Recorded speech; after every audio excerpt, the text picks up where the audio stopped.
पहले की वीडियो में हम बात किए थे जो जो सागर हैं उनकी। तो इसमें हम बात किए थे वाइट सी की, और उसके बाद फिर बाल्टिक सी की बात किए थे, नॉर्थ सी की बात किए थे, इधर नॉर्वेजियन सी था। उसके बाद यहाँ बे ऑफ बिस्के हो गया जो फ्रांस वाला हिस्सा है, आइबेरियन पेनिनसुला जो है उसके ऊपर, और फ्रांस के जो है वेस्ट में। उसके नीचे आप देखेंगे तो हो जाएगा स्ट्रेट ऑफ जिब्राल्टर, जिब्राल्टर जल संधि जो अटलांटिक ओशियन को मेडिटेरियन सी से जोड़ता है। तो और ये हो गया हमारा मेडिटेरियन सी। मेडिटेरियन सी के भी कई हिस्से थे, अल्बोरन सी हो गया और बालेरिक सी हो गया। और उसके बाद फिर ये गल्फ ऑफ लियान होता है, ये फ्रांस के नीचे स्थित है। उसके बाद तिहरेनियन सी हो गया, और यहाँ पे आयनियन सी हो गया, एडजोटिक सी हो गई। उसके बाद फिर आप यहाँ देखे थे जो एजियन सी हो गया, तो एजियन सी को जो हमारा सी ऑफ मरमरा था उससे जोड़ने वाले स्टेट को डर्नल स्टेट कहते हैं, और जो सी ऑफ मरमरा है उसको जो ब्लैक सी से जोड़ता है उसे हम कहते हैं बास्पोरस स्टेट। और यहाँ हम बात किए थे सी ऑफ अजोब की, अजोब सागर की, जिसे क्रंच स्टेट क्या है, जोड़ता है ब्लैक सी से। और यहाँ फ्रांस और ब्रिटेन के बीच में एक इंग्लिश चैनल है और डोवर स्ट्रेट है, डोवर स्ट्रेट है। तो डोवर स्ट्रेट किसके किसके बीच में है, नॉर्थ सी और अटलांटिक ओशियन के बीच में है, या कह सकते हैं नॉर्थ सी और इंग्लिश चैनल के बीच में है। इंग्लिश चैनल को कई लोगों ने तैर कर भी पार किया है। आज हम जो चर्चा करेंगे वो चर्चा करेंगे जो यूरोप की प्रमुख नदियाँ हैं और प्रमुख झीलें हैं उनकी चर्चा करेंगे। तो यूरोप के प्रमुख नदियों की बात करें तो उसमें यूराल नदी हो गई, वोल्गा नदी, जो वोल्गा नदी यूरोप की सबसे लंबी नदी है। उसके बाद एल्बे नदी हो गई, राइन नदी हो गई, सीन नदी, टाइबर नदी, पो नदी, डेन्यूब नदी जो दूसरी सबसे बड़ी नदी है यूरोप की और सबसे ज़्यादा देशों से होकर बहती है। उसके बाद डॉन रिवर हो गई और थेम्स नदी हो गई।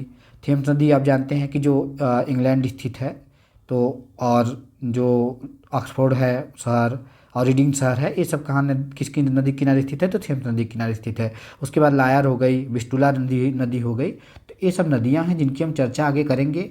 उसके बाद अगर हम प्रमुख जो झीलें हैं उनकी बात करें तो लादोगा झील है जो रसिया में है, ओनेगा झील जो रसिया में है, और फिनलैंड में कई झीलें पाई जाती हैं, इसलिए हम झीलों का जो जो है देश इसे कहते हैं। और यूरोप की सबसे बड़ी झील कौन सी है, तो लादोगा झील जो है यूरोप की सबसे बड़ी मीठे पानी की झील है। आइए हम चर्चा करते हैं यूरोप की प्रमुख नदियों की, और वे कहाँ से उद्गम होती हैं उनकी और कहाँ वो गिरती हैं, इनकी चर्चा करें। तो आप देख सकते हैं ये हो गया यूराल माउंटेन।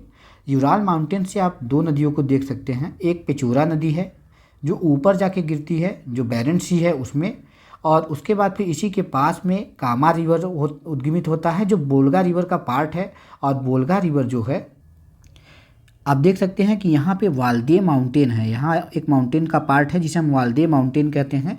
तो वाल्दे माउंटेन से बोल्गा रिवर निकलती है और ये जाके कैस्पियन सी में गिरती है। और इसे अगर बात करें तो यूरोप की सबसे लंबी नदी कौन सी है, तो वोल्गा नदी है जो यूरोप की सबसे लंबी नदी है। इसकी सहायक नदी कौन सी है, तो कामा रिवर है। तो इस प्रकार से आप देखेंगे कि कौन कौन सी नदियाँ जो हैं जो कैस्पियन सागर में जाके गिरती हैं। तो यहाँ पे दो नदियाँ हैं, एक यूराल पर्वत से निकलती है यूराल नदी जो यूरोप और एशिया का सीमा भी निर्माण करती है, तो ये जाके कैस्पियन सी में गिरती है। और उसके बाद अगर देखेंगे तो ये हो गया हमारा वल्दाई माउंटेन, यहाँ से निकलती है हमारी वोल्गा नदी, और ये आगे चल के जो है आप देखेंगे तो ये जाके गिरती है कैस्पियन सी में, और ये यूरोप की सबसे लंबी नदी है। उसके बाद अगर हम डॉन रिवर की बात करें तो डॉन रिवर जो ये रूस वाले पार्ट से निकलता है, और रूस वाले पार्ट से निकल कर ये आगे चल के जो है आप देखेंगे तो जो सी ऑफ अजोब है, अजोब सागर है जो क्रीमिया के ईस्ट में आप देखेंगे तो अजोब सी मिलेगा, जिसको 2014 में जो है एनेक्स कर लिया था रसिया ने, और जिसे ब्लैक सी और जो सी ऑफ अजोब है जिसे क्रंच स्टेट जोड़ता है, तो सी ऑफ अजोब में जाके डॉन रिवर जो है ये गिर जाती है। उसके बाद अगर हम देखें तो ये हो गया उसी के पास से एक ड्नाइपर रिवर निकलती है जो आके आगे चल के जो है वो ब्लैक सी में गिर जाती है। ये भी रसिया वाले पार्ट से निकलती है, और रसिया के इधर आप देखेंगे तो ये हो गया हमारा बेलारूस, बेलारूस से होते हुए उसके बाद आगे चल के ये यूक्रेन वाला पार्ट हो गया, तो यूक्रेन में जाती है, तो यूक्रेन के से होते हुए एक हाथ गिर जाती है तो ब्लैक सी में गिर जाती है जो ड्नाइपर रिवर है। उसके बाद अगर हम देखें डेन्यूब रिवर की, तो डेन्यूब रिवर जो है वो जो यूरोप है उसके सबसे बड़े हिस्से में अगर देखेंगे तो सबसे ज़्यादा देशों से के बहती है, और यूरोप की जो सेकेंड लार्जेस्ट रिवर है, सेकेंड लार्जेस्ट रिवर वो कौन सी है, तो डेन्यूब रिवर ही है। तो यहाँ आप देखेंगे तो ए वाला पार्ट हो गया यहाँ पे, तो ए हो गया फ्रांस। उसके बाद ए हो गई जर्मनी, तो जर्मनी से निकलती है ये रिवर। जर्मनी में एक स्थान है यहाँ पे है ब्लैक फॉरेस्ट, तो ब्लैक फॉरेस्ट के पास से निकलती है आप देखेंगे। उसके बाद फिर डेन्यूब रिवर लगातार कई देशों से होकर गुजरती है, और कुछ जगह इसका डाटा दिया रहता है 9 देशों से। उसके बाद ये आके डेन्यूब डेल्टा यहाँ बनाती है जो ब्लैक सी के किनारे पे है और ब्लैक सी में आगे आके गिर जाती है। तो ये जो यूरोप है इसकी सबसे बड़ी दूसरी नदी है, और यूरोप की सबसे बड़ी तीसरी नदी अगर बात करें तो थर्ड लार्जेस्ट रिवर है यूराल रिवर। तो यूराल रिवर हो गया और डेन्यूब रिवर हो गया और वोल्गा रिवर हो गया, ये काफ़ी इंपॉर्टेंट रिवर है। और अन्य रिवर भी जैसे पो हो गया, यहाँ पे आप देखेंगे तो ये नदी हो गई, पो नदी हो गई, टाइबर नदी हो गई। तो ये सब नदियाँ भी, जैसे थेम्स नदी हो गई, सीन नदी हो गई, ये सब नदियाँ भी काफ़ी इंपॉर्टेंट है यूरोप के लिए। तो हम बात कर रहे थे डेन्यूब रिवर की। तो डेन्यूब रिवर कहाँ से निकलता है? तो डेन्यूब रिवर जो है वो जर्मनी के ब्लैक फॉरेस्ट से निकलता है और ब्लैक सी में जाके आके गिर जाता है। अगर हम पो नदी की बात करें तो ये हो गया हमारा पो नदी। आप जानते हैं आल्पस पर्वत के अगर देखेंगे तो साउथ से निकलती है और ये एड्रियाटिक सी में आगे चल के गिर जाती है, और ये इटली की सबसे बड़ी नदी है। तो इटली की सबसे बड़ी नदी है कौन सी नदी? तो पो नदी। और इसे हम इटली की गंगा भी कहते हैं क्योंकि ये इटली की सबसे बड़ी नदी है। और एक नदी और है जो इम्पोर्टेंट है इटली में, जिसे हम कहते हैं टाइबर नदी। यहाँ है टाइबर नदी।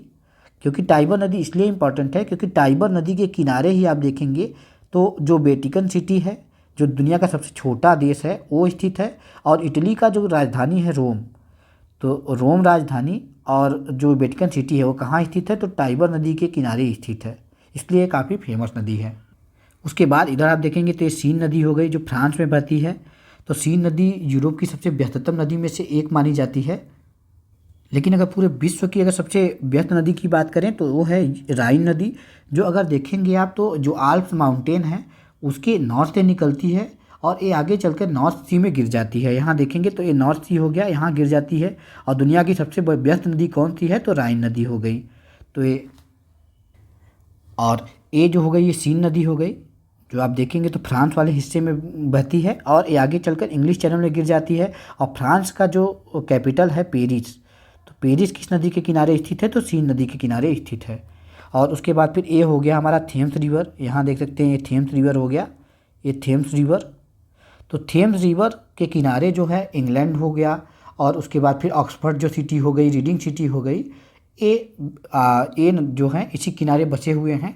और उसके बाद फिर यहाँ पे भी आप देखेंगे जो पुर्तगाल और जो स्पेन वाला रीजन है इसमें भी कई नदियाँ यहाँ पे बहती हैं जो बहुत इंपॉर्टेंट तो नहीं है। आगे हम देख लेते हैं। सबसे पहले देखिए, अगर इनको देखेंगे तो ये ड्यूरो नदी हो गई, तेजो रिवर हो गई, उसके बाद फिर ग्वादिनारा रिवर हो गई, और जो ग्वाल्दर क्वावीर नदी है वो हो गई। और इधर देखेंगे तो ये नदियाँ जो हैं इधर बहती हैं, और इस नदी को देखेंगे तो एब्रो रिवर हो गई। एब्रो रिवर कहाँ गिरती है? तो मेडिटेरियन सी में गिरती है। उसके बाद ये हो गई जो लायरो नदी हो गई, और ये हो गई सीन नदी। सीन नदी अब लायर नदी और सीन नदी जो दोनों जो हैं वो फ्रांस में बहती हैं। और ये जो राइन नदी है आप देख सकते हैं ये जर्मनी के पास बहती है। और यहाँ पे पो नदी है, इटली की गंगा जिसे कहते हैं, जो एड्रियाटिक सी में आके आगे गिरती है। और ये हो गई टाइबर नदी। तो टाइबर नदी जो है इसी के किनारे जो है आप देखेंगे तो कौन सा शहर है? तो वेटिकन सिटी या रोम स्थित है, और इसे इटली की गंगा कहते हैं पो नदी को। और यहाँ टाइबर नदी जो है ये भूमध्य सागर में गिरता है।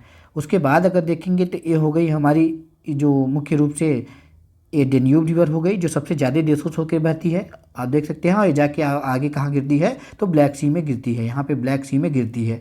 और उसके बाद डॉन रिवर हो गई, और ये हो गई वोल्गा। तो वोल्गा सबसे यूरोप की सबसे बड़ी नदी है, और ये कहाँ गिरती है? तो ये आगे आके गिरती है, जो हमारा वोल्गा रिवर है ये ब्लैक सी में, यहाँ कैस्पियन सी में, आगे कैस्पियन सी में आगे गिरती है। और यहीं पे यूराल जो नदी है वो भी आके कैस्पियन सी में गिरती है। हम झील की बात करें तो ये देख सकते हैं आप, ये हो गया लेक लदोगा और लेक ओनोगा। जो लेक लदोगा है ये जो यूरोप की सबसे बड़ी झील है।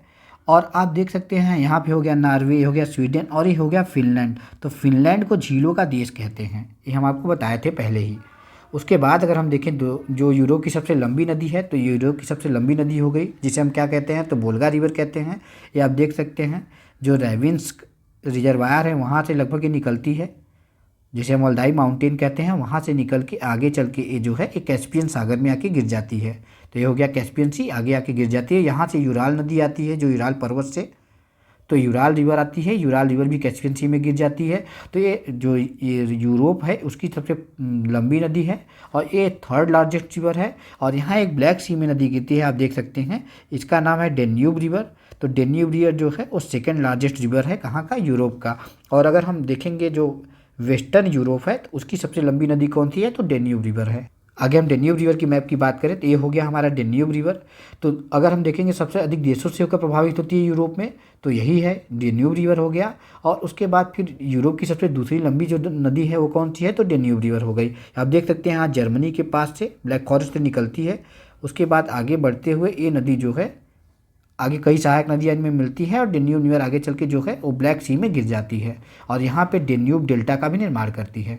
एक बार हम फिर देख लेते हैं कौन कौन सी नदियाँ जो हैं वो इम्पॉर्टेंट है। तो बोल्गा रिवर हो गई, यहाँ पे आप देख सकते हैं ये हो गया बोल्गा रिवर जो यूरोप की सबसे लंबी नदी है। और उसके बाद हो गया डेन्यूब रिवर जो यूरोप की दूसरी सबसे लंबी नदी है और पश्चिमी यूरोप की सबसे लंबी नदी है। उसके बाद देखेंगे तो ये हो गया हमारा यूराल रिवर जो कहाँ गिरता है, तो कैस्पियन सी में गिरता है और तीसरा सबसे लंबा रिवर है। तो वोल्गा रिवर और यूराल रिवर कहाँ गिरता है, तो कैस्पियन सी में गिरता है। और डेन्यूब रिवर कहाँ गिरता है, तो आप देख सकते हैं ब्लैक सी में गिरता है। और सी आप अजोब में एक डॉन रिवर आती है जो आगे चल के सी आप अजोब में गिरती है। और एक ड्राइपर रिवर आती है, ड्राइपर रिवर जो है वो भी कहाँ गिरती है, तो ब्लैक सी में गिरती है। और यहाँ पे आप देख सकते हैं ये हो गया पोलैंड वाला हिस्सा, ए एस्टोनिया, लाटविया, लिथुआनिया 3 देश हो गए, ये पोलैंड वाला हिस्सा हो गया। तो पोलैंड का जो विस्टुला एक नदी है, आप देखेंगे यहाँ पे विस्टुला नदी बहती है।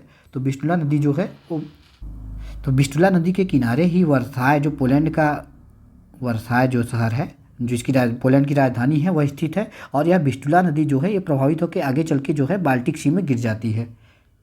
और यहाँ ब्रिटेन में देखेंगे तो एक थेम्स रिवर है जिसके किनारे इंग्लैंड, ऑक्सफोर्ड और जो रीडिंग शहर है वो स्थित है। और ये आगे चल के जो है उत्तर सागर जो नॉर्थ सी है उसमें गिर जाती है।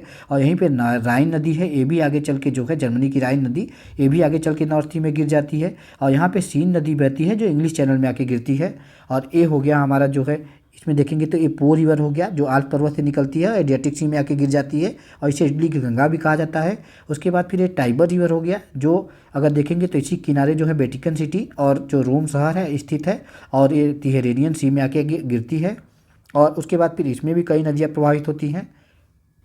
तो इस प्रकार से हमने जो प्रमुख नदियाँ थी यूरोप की उनकी बात कर ली है। और लेक ओनेगा हो गया, लेक जो लदोगा हो गया, ये दो मुख्य रूप से अगर देखेंगे तो जो दो झीलें हैं। और यूरोप की सबसे बड़ी झील देखेंगे मीठे पानी की तो ये लेक ओदोगा होगी। और यहाँ पे देखेंगे फिनलैंड, तो ये इसे हम कहते हैं झीलों का देश।